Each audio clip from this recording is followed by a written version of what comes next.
So what if I'm shaky in maths, or for that matter science, or maybe in general studies? I'm so good at skateboarding. I can do the flips, I can do the ollie for hours on end, Mom. Thus spoke Sam, the 11-year-old son of my friend Rohan. And his mother gave an approving nod. Fair enough, as long as Rohan's wife knew where to draw the line. So warm greetings, dear friends, on and for a phantasmagoric day ahead.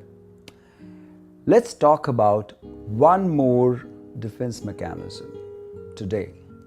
One more way in which the ego manages to soothe down and smoothen down the frayed tempers of the godlike superego and the rebellious and pagan id.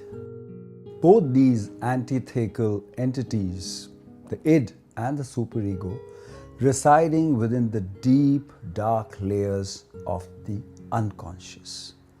And the ego sorts out the difference between them successfully, or sometimes in a hodgepodge way, and expresses this through the conscious. In case of Rohan's son, or in case of Sam, or in case of Rohan's mother, or anybody who supports the lad, it's a case of substituting a particular purpose or a motive, that is, in this case, academic proficiency, with another closely related motive, that is sports, just to reduce the onus of guilt of being a failure in the former. Fair enough. Very good job.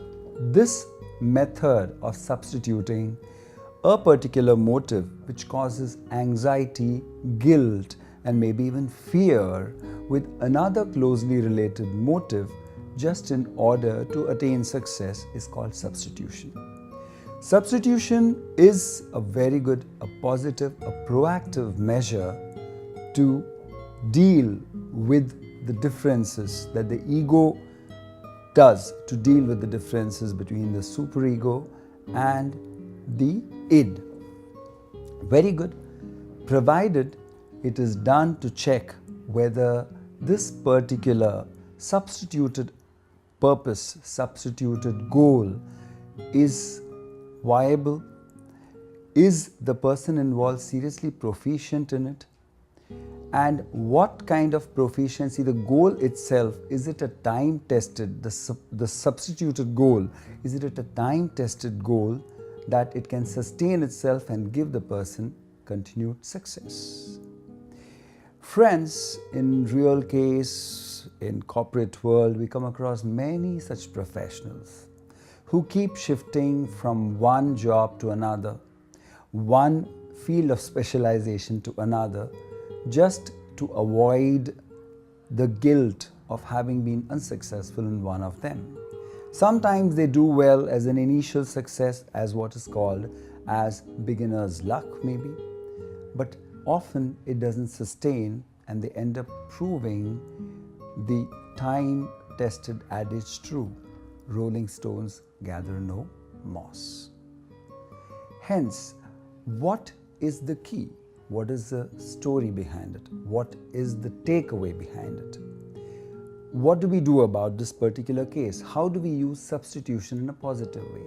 Simple substitution coupled with deep introspection of one's own innate strengths, and then correlate it with what scope the market has for the same strengths.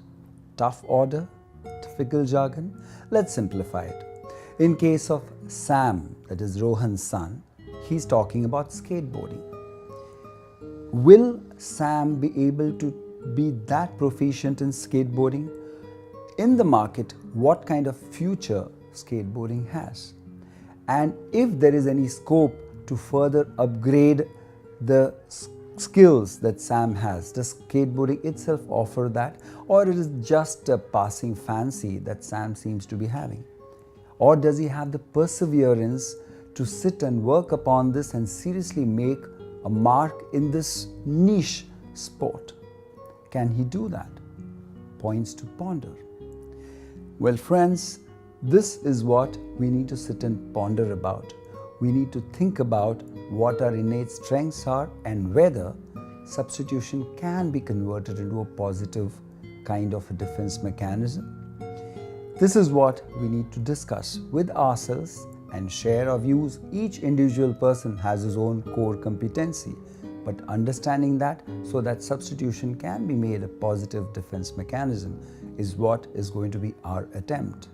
And it would be wonderful to share your own experiences through comments on the channel Ananth Anand. So keep viewing and do share your views about the same.